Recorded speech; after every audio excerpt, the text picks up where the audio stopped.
Fala galera, tudo bem? Como vocês estão? Nós tivemos um atraso. Quero deixar bem claro que esse atraso não foi porque eu cheguei atrasado. Eu cheguei bem pontual, viu? Mas nós tivemos um imprevisto aqui nas questões técnicas. Essas coisas ocorrem mesmo, independente de nós nos prepararmos, isso é comum. Não deveria, mas é. E aí, como vocês estão? Tudo bem? Tudo tranquilo?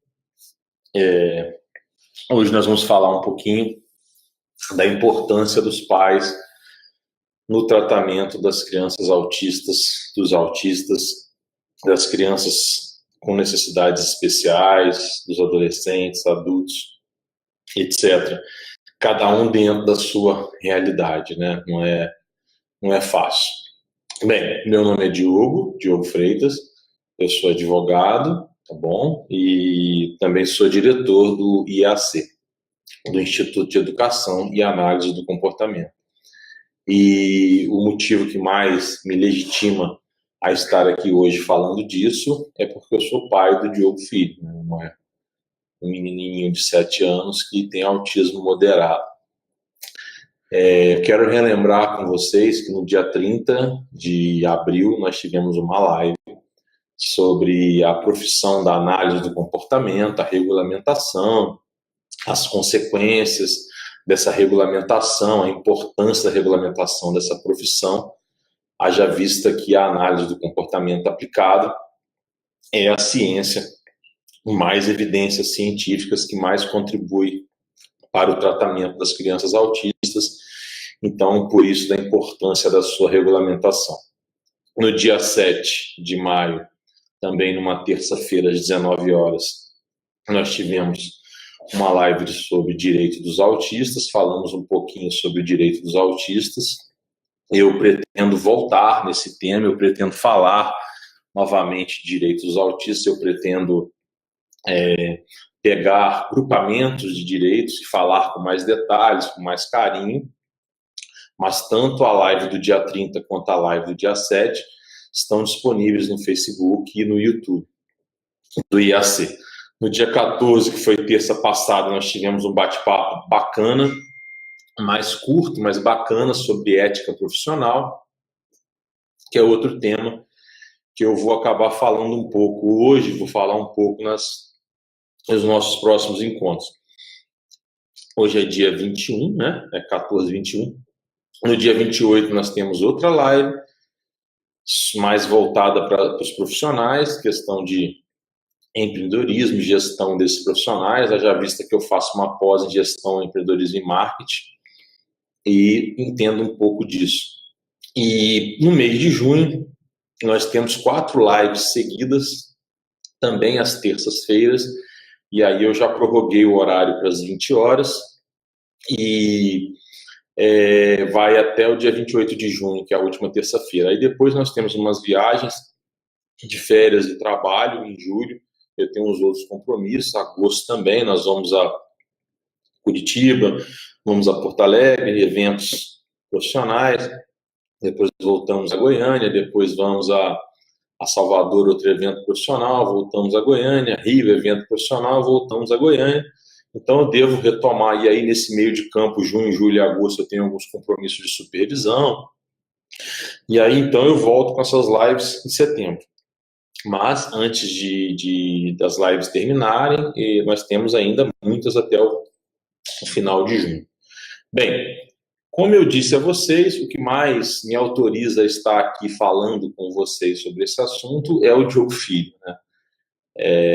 Eu sou pai, e na verdade pai não, eu sou pai, né? Que é uma mistura de pai com mãe, e esse sentimento ele nasceu dentro de mim no dia que o Diogo Filho nasceu. No dia 13 de 12 de 2011, meio-dia e 5. Diogo Filho nasceu, esse sentimento explodiu dentro de mim. Ele veio nascendo, à medida que a Michelle me deu a notícia da gravidez, eu acompanhei toda a gravidez, fui a todos os exames, etc., li livros, vi vídeos, para poder ajudar essa criança que estava vindo, né? E aí eu fui aprendendo e gostando de ser pai, e hoje é o que eu mais gosto de fazer, é ser pai, tanto do Diogo quanto do Benício. O Diogo, que é o nosso menino autista, que tem 7 anos, faz 8 em dezembro. O Benício tem só 4, faz 5 agora em julho, não é autista. Mas eu gosto de ser pai dos dois, eu amo ser pai dos dois. É diferente, é um pouco diferente, mas o Diogo me ensinou num primeiro momento e depois o Benício veio e me ensinou de uma outra forma. O Diogo teve o seu diagnóstico no dia 10 de maio de 2014, na segunda-feira, à tarde, e eu me lembro como se fosse hoje do diagnóstico, né, do dia. Eu me lembro muito bem que foi feito um exame clínico, tal, etc., e que o médico destruiu a nossa vida com aquela notícia e nos encaminhou aí para uma reconstrução posterior que nós fomos aprendendo pouco a pouco, passo a passo. Esse luto nosso durou muito pouco tempo, porque na terça nós tivemos aí a confirmação com uma outra médica. Aí dias depois, eu não me lembro se foi final de maio ou começo de junho, nós fomos a São Paulo e confirmamos com mais 2 médicos lá também esse diagnóstico, e tivemos umas consultas com uma fono, porque uma das nossas maiores preocupações era que o Diogo não falava, o Diogo filho, e as coisas foram acontecendo. Aí Benício nasceu e por aí vai. O primeiro ano de tratamento não foi muito fácil, era na rua, sempre na rua. Eu levei a todas as consultas do Diogo no ano de 2014, de maio até o final do ano de 2014, eu levei em todas, eu não falhei nenhuma. Tenho muito orgulho disso. A Michelle não pôde acompanhar em muitas, porque ela estava na gravidez, né, do Benício. O Benício nasceu em 23 de julho, de maio para julho, né, e depois o Benício muito, muito pequenininho. Já em 2015, no começo do ano, assim que voltamos de férias, o Diogo já começou a tratar em casa, né. Então, até hoje ele faz terapias em casa, então para nós é mais fácil, é mais confortável.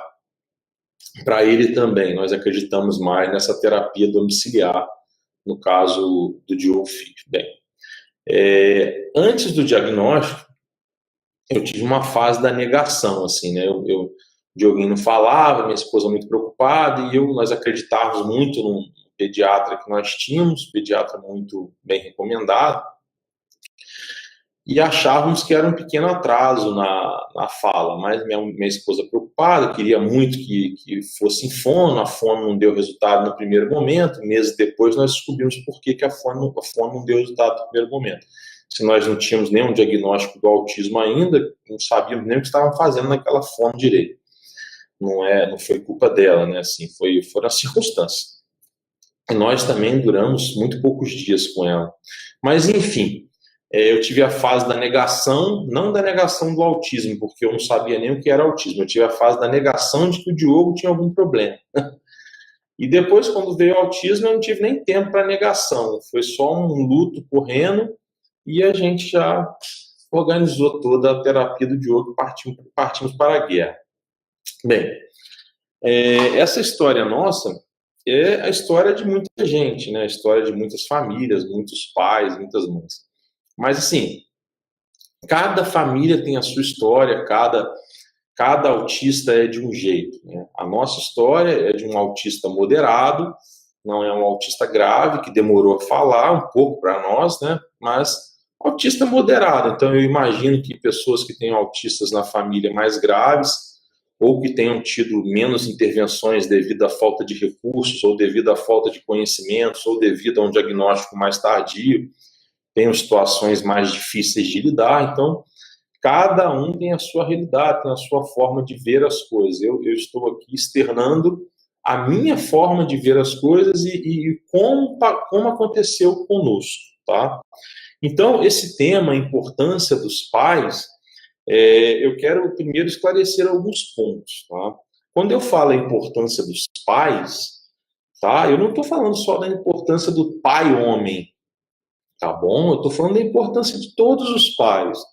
Pai, mãe, aí eu englobo também avós e avós, tios, padrinhos, irmãos, diaristas, babás, cuidadores, curadores, quando tem uma situação de curatela, enfim, todos aqueles que têm muito contato com essa pessoa, que eu vou chamar de criança, porque no meu caso é criança, tá bom?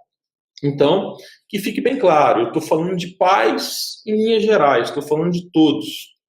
Mas, normalmente, os pais são mais presentes, estão mais presentes. E dentro dessa esfera de pais, normalmente as mães, tá?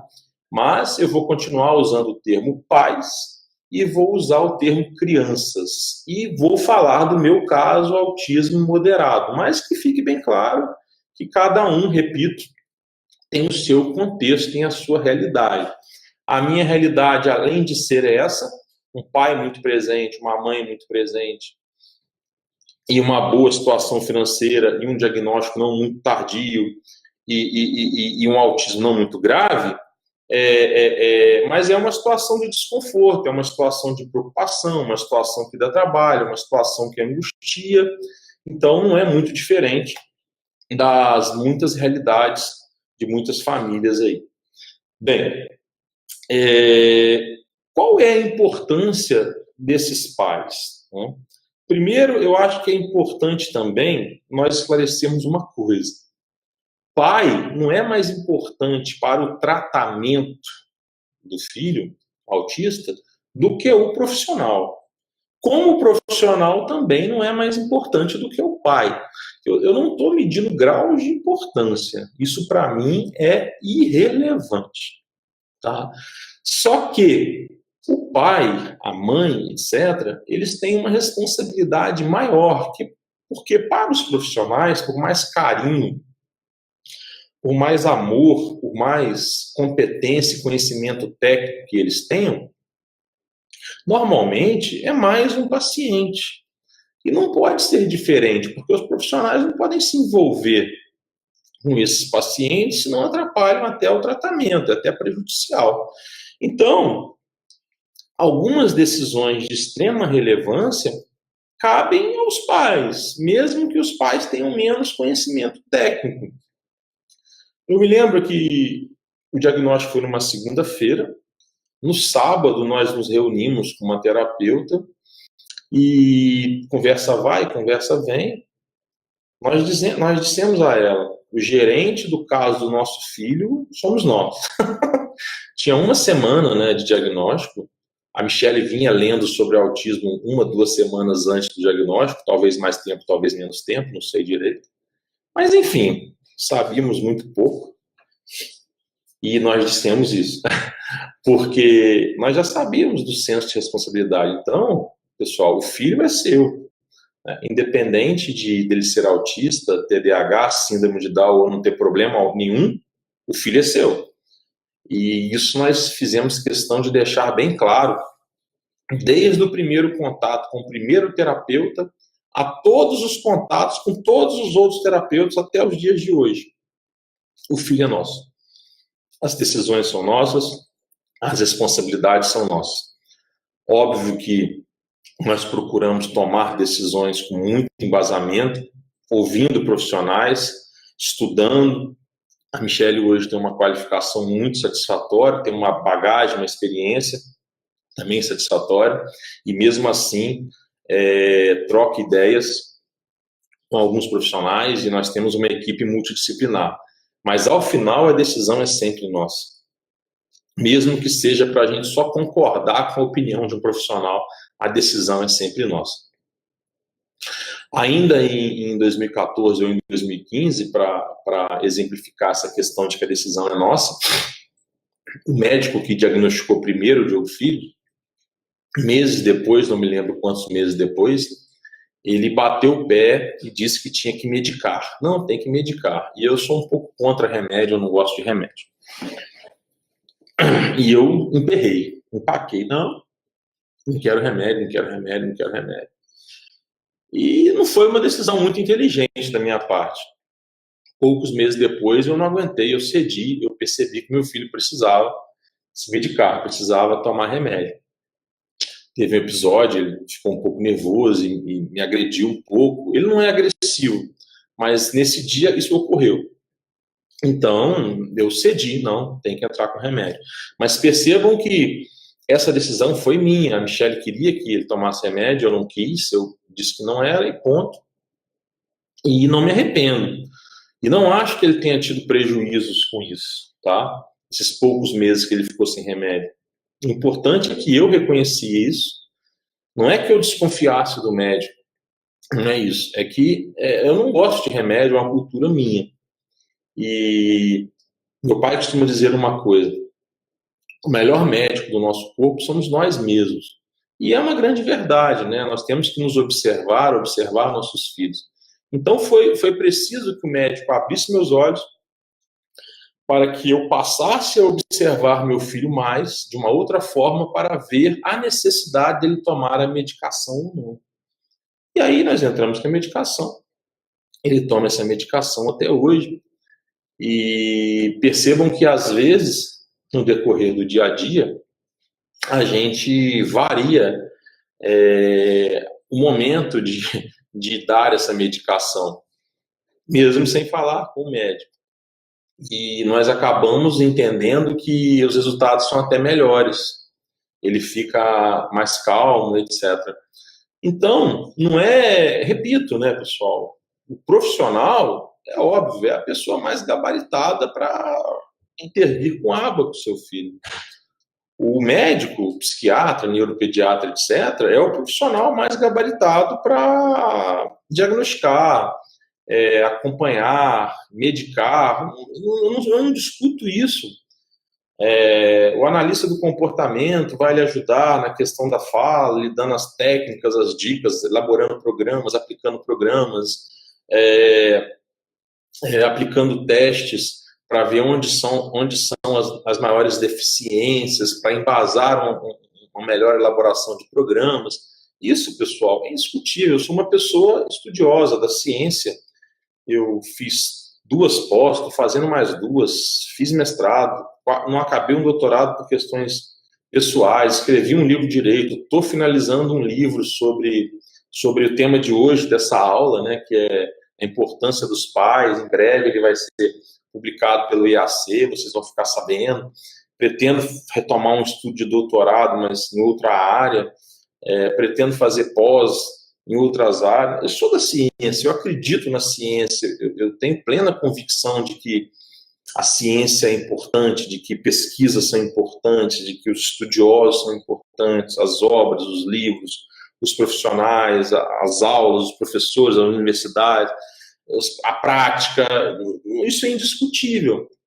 Só que isso tudo não é suficiente, porque isso tudo, o seu filho não está dentro do laboratório 24 horas para ele ser observado 24 horas. Seu filho está na sua casa com você. Então, por isso que o pai é extremamente importante, né? Um ano tem 365 dias, 52 semanas, não é isso? O dia tem 24 horas. Quer dizer, num melhor cenário, sim, um cenário lindo e maravilhoso, perfeito, de conto de fadas, seu filho está numa escola particular, com um acompanhante terapêutico por conta dele que você paga. Vejam bem, eu estou desenhando um cenário maravilhoso. Licença para eu tomar uma água. Então ele está lá numa escola, 4, 5 horas, com um acompanhante terapêutico por sua conta, para você ter um melhor trabalho, para você não ter que ficar brigando com a escola, com o Estado, seja lá com quem for. E você leva ele em consultórios ou deixa ele fazer programas em casa no período vespertino. De manhã ele está na escola, vespertino ele está em casa. Aí você faz 5 horas de escola, mais 3 horas de intervenção em casa ou em consultórios. Ele teve 8 horas de intervenção com profissionais. Ele dorme mais 8 horas, 16 horas, o dia tem 24. As outras 8 horas, ele está livre, leve, solto, para os pais, cuidadores, etc., intervirem e intensificarem essa necessidade. Ah, Diogo, mas eu vou ficar 8 horas com ele mesinha, 8 horas com ele fazendo programas naturalistas de Denver, 8 horas. Não, pessoal, são 8 horas. Né? Uma criança autista, infelizmente, ela não aprende igual uma criança típica, né? Eu ia dizer normal, me desculpem. Uma criança autista não é normal, me desculpem. Eu ia dizer, nem terminei de dizer. Mas, enfim, lá em casa isso é muito tranquilo de perceber. Benício e Diogo são muito amigos. Benício é o anjo do Diogo, e o Diogo é o anjo do Benício. Um não consegue fazer nada sem o outro, reflete no outro as coisas assim. É uma coisa que eu vou falar daqui a pouco. Então, assim, a gente percebe, o Benício escovar os dentes, ele aprendeu muito mais fácil do que o Diogo. O Diogo aprendeu. Passar o fio dental, o Benício comer com um garfo, o Benício aprendeu muito mais rápido, muito mais fácil, e faz o movimento muito melhor. O Diogo tem mais dificuldade. Nadar, o Benício faz os movimentos dos braços, das pernas, o Diogo já não faz. Então, e por aí vai, né? Tem brincadeiras lúdicas que o Benício faz, muito mais compreensão do contexto do que o Diogo. Nós temos coelhos, o Benício interage muito mais com os coelhos do que o Diogo. Nós temos cachorros, é o mesmo raciocínio. Quando nós temos árvores frutíferas em casa, o Benício gosta de pegar as frutinhas, comer. O Diogo já não gosta de experimentar, etc. Ele já fala que não gosta. Ele tem uma resistência, eu imagino, a textura dos alimentos. Então, nessas 8 horas, isso de segunda a sexta, né? Porque aos sábados e domingos, normalmente não se tem terapia nem escola, aí tem mais feriados, tem mais férias, né? Por aí vai. Resumindo, seu filho fica muito mais com você do que com os profissionais, por isso a importância dos pais. Nessas 8 horas, a gente tenta suprir essas deficiências do Diogo de uma maneira diferente do que fazemos com o Benício. Não é porque eu tenho um pouco de conhecimento técnico, que eu estudo análise do comportamento, vejo vídeos, leio livros, ou porque a Michelle é análise do comportamento. Não, nós fazemos como pais mesmo, né? Ou a nossa diarista faz como diarista mesmo. Então, assim, vamos fazer sanduíche, Diogo? Vamos. Quantos sanduíches você quer, Diogo? Eu quero 4, papai. Não é eu já pego o sanduíche, já faço e entrego pronto para ele. Diogo, pega o pão, Diogo, pega o prato, Diogo, bota em cima da mesa o prato, bota os pães, Diogo, pega o presunto, pega o queijo, etc. Diogo, vem cá olhar, você quer assim mais branquinho ou mais moreninho? Percebem? Tudo isso estimulando o Diogo a coisas que o Benício aprenderia mais fácil. Não é que eu não possa fazer isso com o Benício também, mas o Benício tem menos necessidade disso. Aí, Diogo, quer beber o quê, Diogo? Não é, Diogo, toma água. Não, Diogo quer beber o quê? Eu quero água, papai. Mas, Diogo, tem suco. Não, papai, não gosto de suco. Mas vem cá, Diogo, vem ver o suco. Então, assim, percebem? É todo um cuidado maior do dia a dia que nós temos. Diogo, qual copo? Quantos copos? Qual a cor do copo, Diogo? Aí, em inglês agora, Diogo, essa é uma outra história. Os filhos também falam um pouco de inglês, que muito, na verdade, não era nem recomendável quando ele não falava que a gente mantivesse ele numa escola que ensinasse inglês. Mas, enfim, foi indo por outras questões. E a gente vai o tempo todo assim. Ele fica com tablet, com iPad. Fica, mas aí a gente tenta fazer com que ele não só veja vídeos, que ele também jogue, que ele também faça tarefas, play kids, coisas assim, tá? Então, nós temos toda essa preocupação do dia a dia com o Diogo, diferente do que tem com o Benício. Não é que não tenha com o Benício, mas tem com o Diogo. Então a gente começa no dia a dia a fazer atividades diárias com o Diogo. Ele tem algumas palavras que ele não fala muito bem. Ele foi diagnosticado com apraxia também. Aí eu peço ele para repetir, eu abaixo, eu sento, eu explico a palavra 2, 3 vezes, eu divido a palavra em sílabas e vou falando com ele, veja onde ele tem as dificuldades. Percebem? Eu acabo, sem saber o que eu estou fazendo ou sabendo, fazendo atividades de fono com ele. Eu vejo resultados. Eu, como pai que eu sou, eu acabo adivinhando ou sabendo que meu filho gosta, o que ele quer.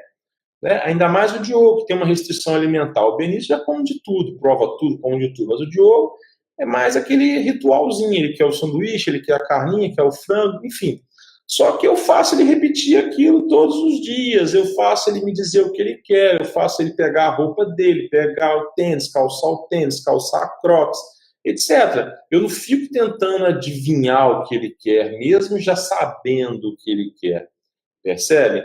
Então, eu vou estimulando o Diogo essas 8 horas diárias que ele está sob os meus cuidados, ou sob os cuidados da mãe, ou sob os cuidados nossos, ou sob os cuidados da diarista, nós vamos orientando até ele ter todo esse estímulo diário, constante, que a gente não tem toda essa preocupação com o Benício. É claro que com o Benício vai para o reflexo, né? Eles estão sempre colados, então um vai pelo outro e acabam se moldando. E aí a gente pega o controle da televisão, ensina ele a mexer no controle, ele senta no computador, quer ver vídeos, a gente tenta ensinar ao teclado. Resumindo, a importância dos pais nessas atividades diárias do filho é extremamente relevante. Agora, exige conhecimento técnico? Também, mas exige muito mais amor, paciência, porque não é fácil. Não é fácil você sentar para conversar com uma criança autista, não é fácil. Quem tem uma criança autista sabe o que eu estou dizendo. Quem lida com criança autista, não é fácil. Às vezes ele fala a palavra embolada, não fala, ele para, pensa, e quando ele não falava, muitos dos filhos de vocês talvez não falam, aí nós usamos PECs para potencializar essa conversa, era mais difícil ainda, aí ele puxava, aí vinha avô e vó e já queria adivinhar o que ele queria, aí eu tinha que brigar, não adivinha, vamos deixar ele forçar a falar, senão não vai falar. Então, mesmo hoje ele falando, tem coisas que eu forço ele a falar, faço ele pegar, ele vai no banheiro, manda ele se virar para limpar o bumbum. Quer dizer, depois eu tento conferir, confiro ali, mas ele tem que se virar, porque se eu ficar cuidando de um menino de 7, que vai fazer 8, que tem 1,40 m, gigante, forte, igual um bebê, só porque ele é autista, porque eu tenho pena dele, ele não vai ser independente nunca, ele não vai crescer nunca, ele não vai desenvolver nunca. Por mais que ele faça terapia, que ele tenha intervenção na escola, etc., não vai funcionar. Então, os pais, eles têm que ter essa consciência de que o autista tem as suas limitações, o autista tem os seus atrasos, mas que esses atrasos e essas limitações, elas não são o ponto final dessa conversa, elas não são o ponto final dessa frase. Nós temos que, se você quer colocar rótulo ou não no seu filho de autista, o problema é seu. Eu particularmente, eu prefiro colocar. É como falar aquele negro, aquele autista, aquele gordo, aquele baixo, aquele loiro. O Benício eu chamo de Benício Estrupício, o Benício eu chamo de Cross, e por aí a gente vai. Eu tenho tanto carinho, tanto amor e tanta autoridade que eu posso falar dessa maneira dos meus filhos, então não tem problema. Agora, aonde o Diogo vai chegar, aonde o Benício vai chegar, isso eu não ponho limitação. Tá? Eu sei das limitações dele atuais, mas eu estou sempre batalhando para que essas limitações vão diminuindo e as suas habilidades, as suas capacidades vão se estendendo, vão aumentando a cada dia, a cada frase nova, a cada interpretação, a cada comportamento novo, a cada vitória é motivo de fogos, né? E é diária. Né? Quem convive percebe que é diária, esses avanços são diários. Então, quando eu chamo a atenção para isso, da importância dos pais, não é desmerecendo o profissional, pessoal, licença. Não é desmerecendo o profissional, mas percebam, a maioria do tempo, essa criança fica com os pais. Por melhor que seja feito o trabalho do profissional, se os pais não fizerem sua parte, mesmo que os pais não tenham conhecimento técnico, repito quantas vezes, a falta de conhecimento técnico não impede o amor, o carinho, a dedicação, o zelo, o bom senso, o esforço, o sacrifício, né? Não impede. Agora, à medida que vocês vão adquirindo conhecimento técnico, melhor esse trabalho vai ficando. Nós do EAC, por exemplo, e outros lugares também tem, nós temos um curso para pais e às vezes nós soltamos algumas propagandas e somos duramente criticados. Ah, mas é um absurdo. O que é isso? Como assim seja analista do comportamento do seu filho? Ah, como assim, cara pálida? Da maioria do tempo meu filho passa comigo. Mais de um terço meu filho passa comigo acordado. Finais de semana, e isso, repito, eu estou falando de uma realidade de quem pode pagar tratamento, de quem tem, que são a minoria das pessoas, a grande maioria das pessoas dependem de agentes públicos, órgãos públicos, tratamento muito mais escasso, tempo de intervenção muito mais escassa, escolas públicas, ATs coletivos mal preparados. Muitos pais optam por fazerem tratamento em casa. Eu conheço um pai da minha cidade natal que me relatou há um mês atrás que tirou o menino da escola, tudo bem, o menino mais novo, mas tirou o menino da escola porque não estava gostando da escola, não estava gostando do método, está fazendo terapia em casa ele, porque os profissionais da cidade também não são bons. Tem de tudo, tem todos os tipos de realidade, né? Agora, quanto mais os pais forem se qualificando, quanto mais os pais se prepararem, melhor vai ser essa intervenção diária. Mas por melhor que seja essa intervenção diária, via dos pais, via de regra, os pais não vão substituir os profissionais. Os pais, para substituírem os profissionais, os pais têm que se tornarem profissionais. E além dos pais se tornarem profissionais extremamente preparados, a ponto de poderem substituir os profissionais, os pais têm que estarem preparados psicologicamente, que é outra barreira muito difícil de ultrapassar. Não é fácil os pais estarem preparados tecnicamente e preparados psicologicamente para intervirem junto aos próprios filhos, que é outra barreira muito difícil, que até não é muito recomendável. No Código de Ética e Psicologia tem até uma abordagem sobre isso.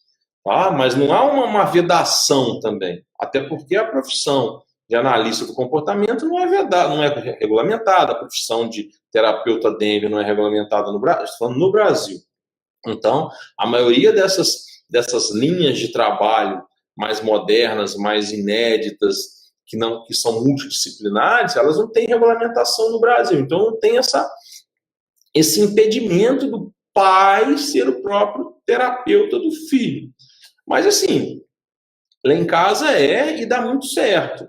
Agora, mesmo lá em casa, a Michelle não aplica programas, ela elabora programas com base em teste, supervisiona a aplicação, mas ela não aplica no dia a dia exatamente para não ter esse desgaste e não ter esse abalo psicológico. Mas eu conheço casos de pessoas que aplicam no dia a dia. Os pais são tão importantes no tratamento dos filhos, nessa abordagem dos filhos, não só para o dia a dia, para as atividades diárias, etc., como também para poder questionar dos profissionais, para poder fiscalizar o trabalho dos profissionais, porque, convenhamos, pessoal, maus profissionais e bons profissionais tem em todas as áreas. E nós temos maus profissionais por N circunstâncias. Nós temos os maus profissionais que são imprudentes. Nós temos os maus profissionais que são negligentes. Nós temos os maus profissionais que são imperitos. Pois bem, maus profissionais imprudentes é que, de repente, são muito autoconfiantes, atendem de qualquer maneira, um paciente em cima do outro, correndo, aquela correria, tempo muito curto, confia muito no seu conhecimento e vão indo.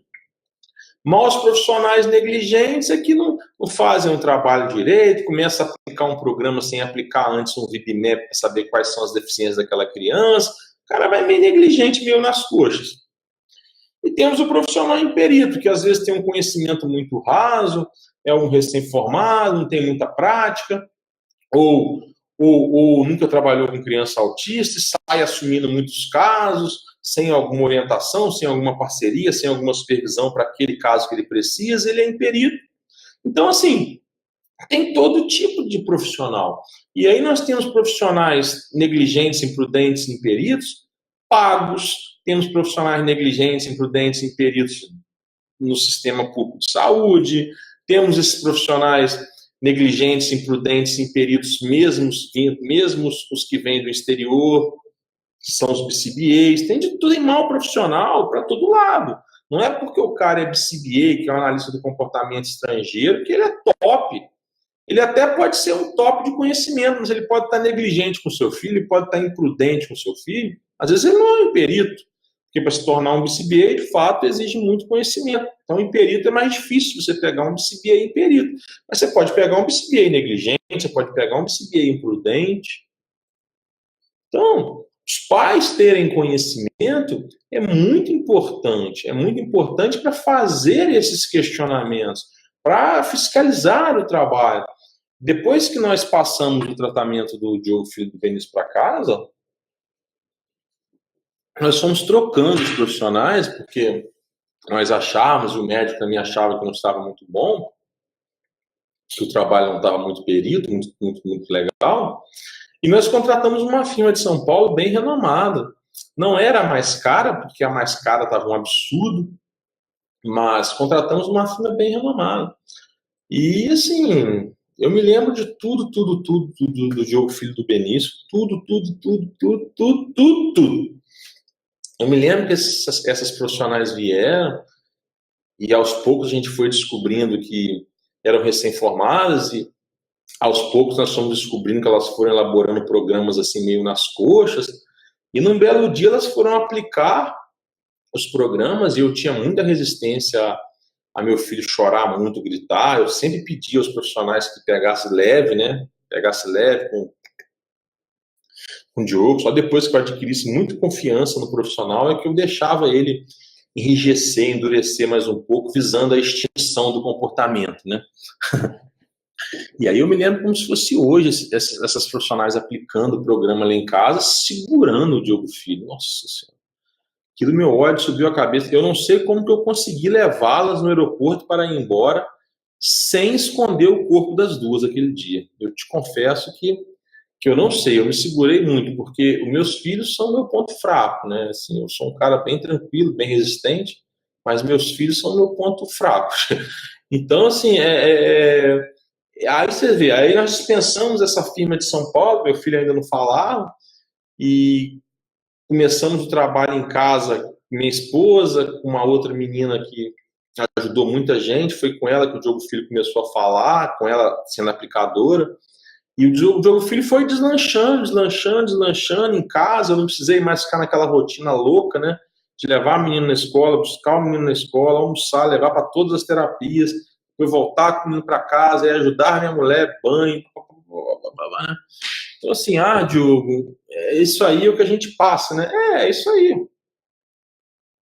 Eu também passei, né? E eu imagino assim, repito, imagina uma criança que tem um autismo mais severo, imagina pessoas que não tinham carro, né? Não tem carro para andar. Eu, pelo menos, eu andava aqui em Goiânia, um trânsito chato, mas e quem anda em São Paulo que o trânsito é pior?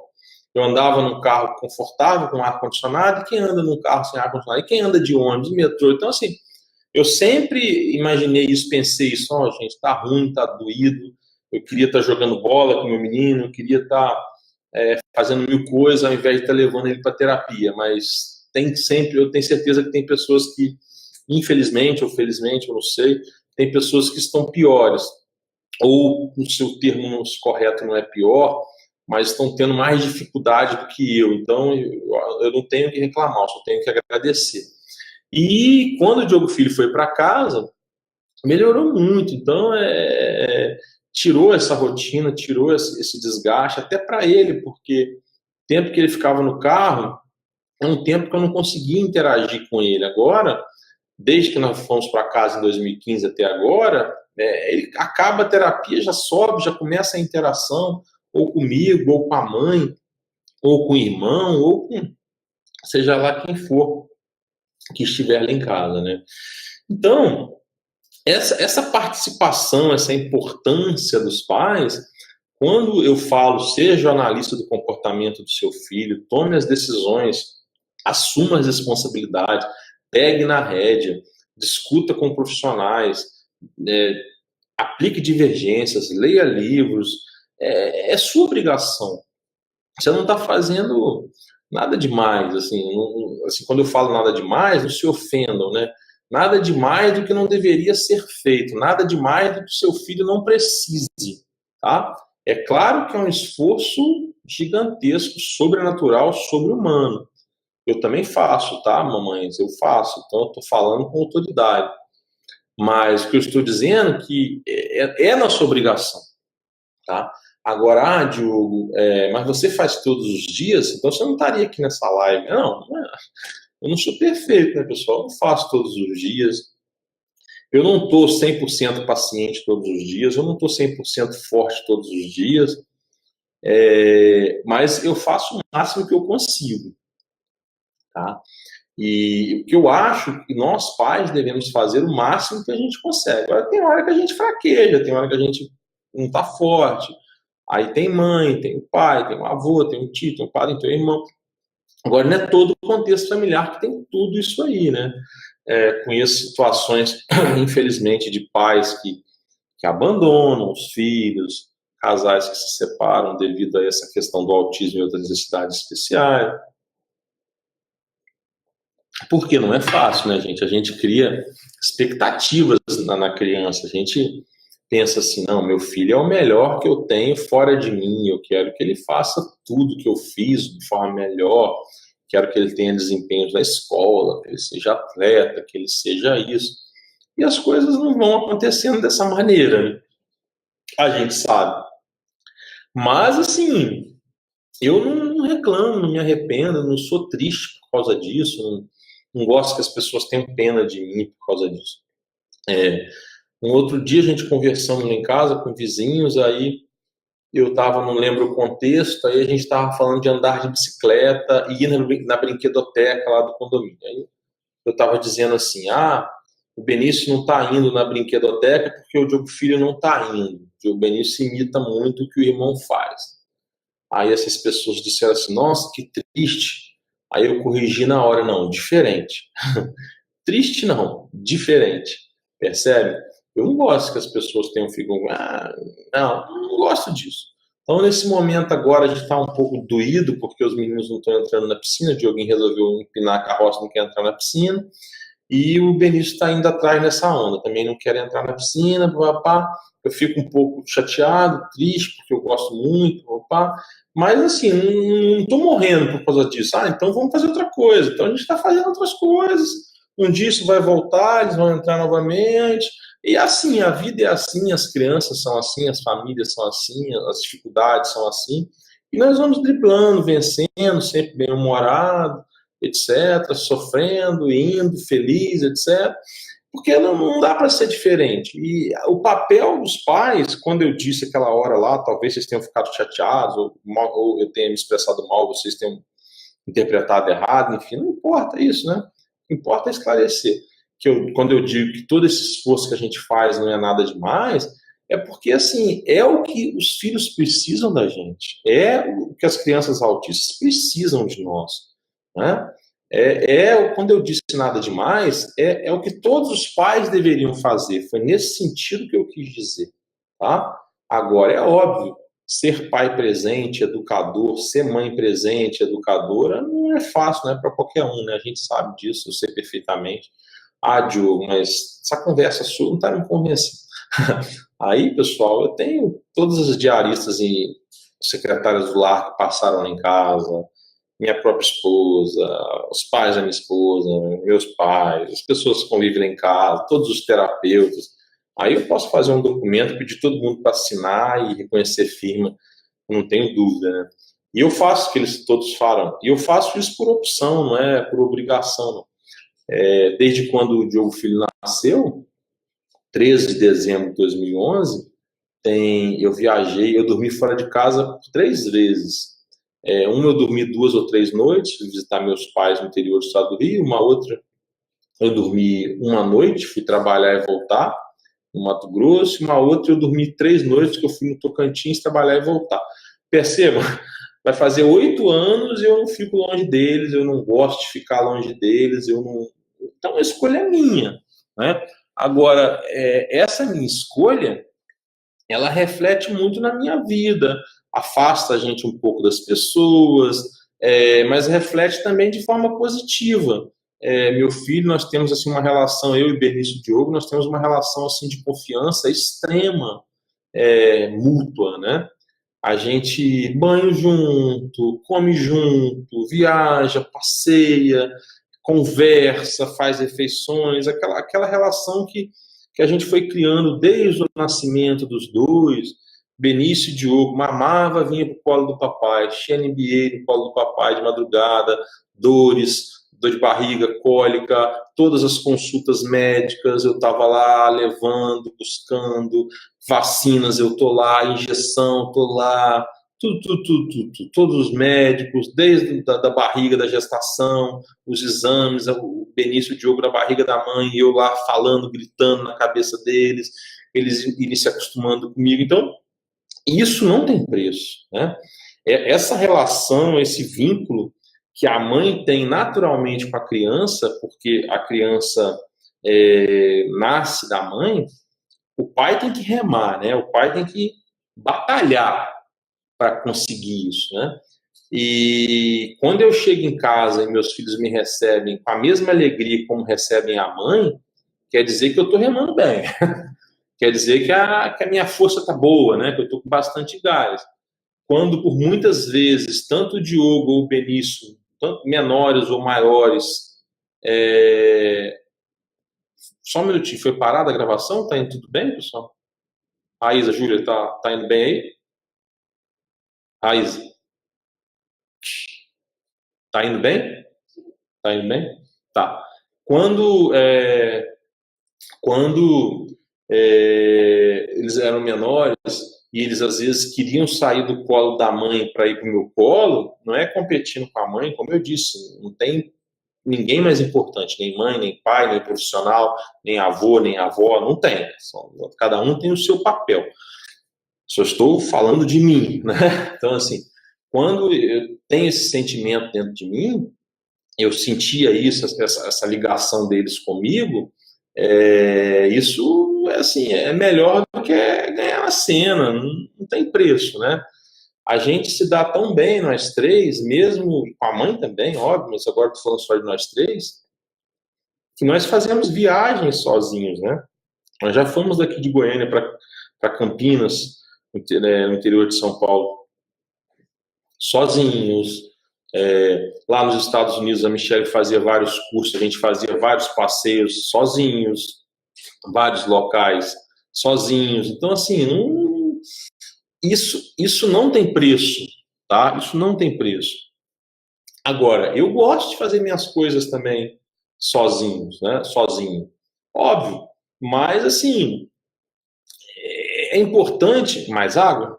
É importante que você, cada pai, cada mãe, vá dosando à medida que for importante para você, que você achar que precisa ir, respirar, voltar. Cada um é de um jeito, né?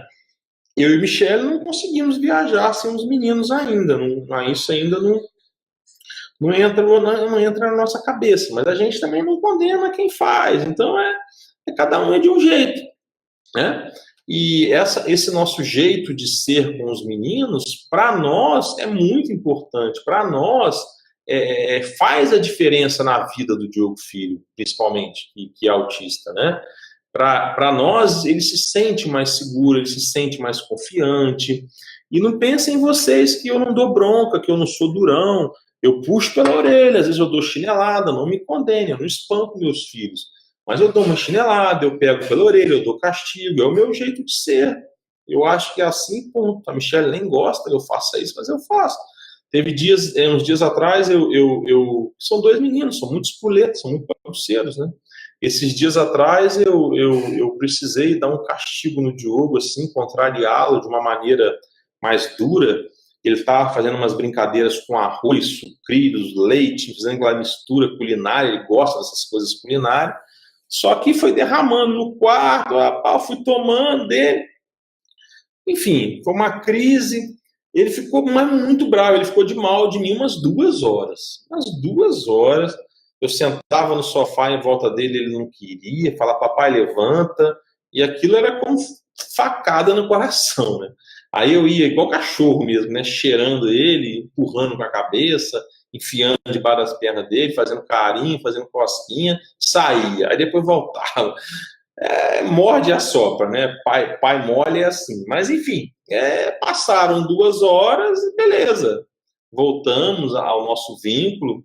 Eu fiz meu papel, ele entendeu que aquela brincadeira não podia mais dentro de casa, hoje ele não brinca mais com aquela, eu consegui extinguir o comportamento, extinguir aquele comportamento num ambiente controlado, num ambiente confortável dentro de casa, e foi ótimo, né? Agora, extinguir comportamentos em ambientes externos não controlados é mais difícil, né? Como eu já fiz várias vezes, mas enfim, uma vez no shopping, o Diogo era menor, o Diogo não conseguia ir passar em frente a uma loja de brinquedos sem querer entrar. E eu precisava ir educando aquilo aos poucos, ajudando, melhorando. E num belo dia eu resolvi comprar a briga, tem alguns anos isso. E a crise no shopping durou hora, mais de hora, 1 hora e meia, sei lá. E eu tava de terno e gravata, eu deitei no shopping com ele de terno e gravata. Tive que dar chego para lá em vigilante, coisas assim. Então, pessoal, terapeuta não vai fazer isso, né, pessoal? É isso que eu estou dizendo. E passar dessa crise, passar desse momento, a gente consegue ir administrando e extinguindo os comportamentos. Então, quando eu falo da importância dos pais, seja um analista do comportamento do seu filho, ou seja um analista do comportamento profissionalmente, seja um médico, seja um profissional, bote para quebrar, arrebente, faça a diferença, cada um à sua maneira, cada um do seu jeito, cada um com as ferramentas que pode, cada um com o tempo que pode, com o recurso que pode. Estou julgando ninguém, não estou dizendo que eu sou melhor do que ninguém. Estou aqui conversando com vocês, trocando a minha experiência com vocês e sugerindo e pedindo e tentando convencê-los, aqueles que não são convencidos, da importância de vocês na vida dos seus filhos, principalmente os autistas e outras crianças com necessidades especiais, né? Essa é a ideia. Bem, até agora, da importância dos pais, eu estou falando só do seu trabalho com a sua criança, né? Com o seu adolescente, com o seu adulto, etc. Mas é importante também que se fale que a importância dos pais envolve, atinge o social, o ciclo, a sociedade como um todo, né? Seu filho está aqui, mas ele precisa sair dessa bolha. Dentro dessa bolha são os familiares e sua casa, sua ação controlada, de conforto. E quando seu filho precisa sair? O que você, pai, está fazendo para melhorar, para contribuir para que seu filho seja menos rejeitado, para que seu filho seja mais aceito, fora dessa bolha? Dentro dessa bolha, ok, você educa seus pais, educa avô, orienta diarista, você mesmo se educa, se fortalece, reveza com a sua esposa, prepara seu filho, compra um cachorro, ótimo. Mas e fora dessa bolha? Né? Fora dessa bolha. A Michelle, uma vez, comprou uns livros infantis que contavam umas histórias de seu amigo e autista, umas coisas assim, e deu para todos os coleguinhas da sala, né? de graça. Nós vamos sempre à escola conversar, oferecemos para os professores curso do IAC. Então, assim, nós vamos tentando mudar o fora da bolha, tentando mudar a sociedade, tentando conscientizar. Aquilo que a gente conseguir atingir, como eu estou fazendo agora com essa live, como eu estou fazendo com essa camisa que eu uso, como um adesivo que você pode colar no seu carro, como uma passeata que você pode ir, como vídeos que você pode gravar, como grupos no WhatsApp, e livros que você pode escrever, e por aí você vai. Você vai mudando o contexto fora da bolha para que seu filho fique mais preparado para aquele mundo e o mundo mais preparado para ele, né? Você vai, quando você for num local que não tenha lá o símbolo do autismo, para ele ter direito às prioridades, aos direitos, se for um local que você frequenta com habitualidade, você pode chamar o gerente um dia, vamos tomar um café, senta aí, ó, botar o símbolo do autismo ali, a gente precisa conscientizar, precisa melhorar essa questão. Você vai no cinema, você vai no shopping, todo lugar que você for, né? É importante que você discuta isso, que você levante essa bandeira. Seu filho vai brincar no condomínio com outros coleguinhas novos. Participa dessa brincadeira, vai no parquinho, chama a mãe, chama o pai, explica, ó, meu filho é assim, esses dias a gente estava na pizzaria, aí o Dioguinho começou a brincar com uma criança de videogame, aí eu chamei a mãe e falei, ó, meu filho mais velho é autista. Eu não saio gritando, porque eu não preciso gritar por aí, mas de acordo com... Mas eu também não escondo, né? Então dependendo da necessidade. Ó, então, se ele tiver algum comportamento assim e tal, não se importe, tá? É por causa disso. Aí ela, não, tudo bem e tal. E assim, as coisas... Porque a cada pessoa que a gente conscientiza, ela vai conscientizar a outra, etc, etc, etc. Ah, Diogo, mas não é todo dia que a gente está preparado para isso. Não, de fato, né?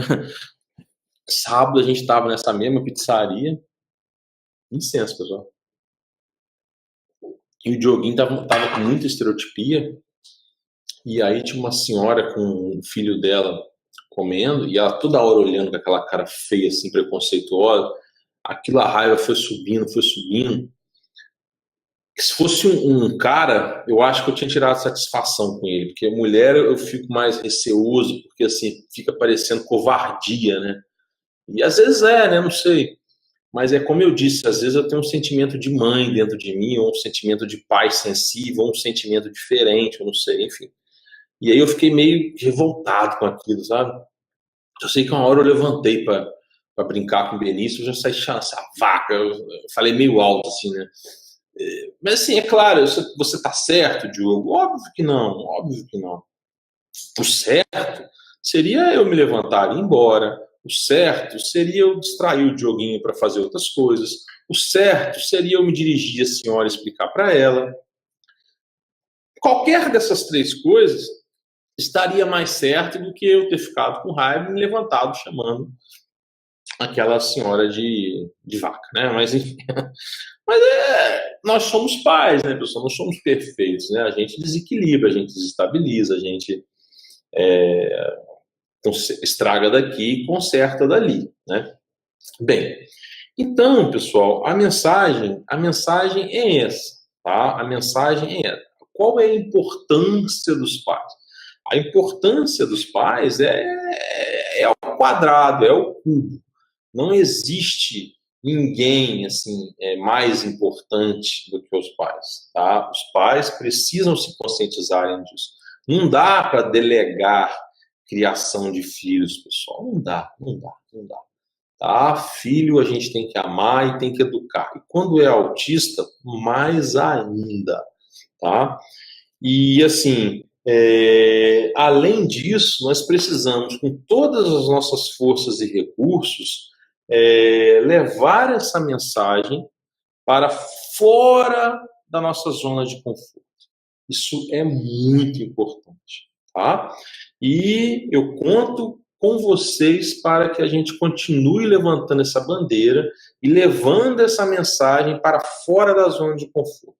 Porque o mais importante não são os profissionais, não são as terapias, não são as campanhas publicitárias, nada disso. Isso tudo é importante, mas o mais importante são os nossos filhos.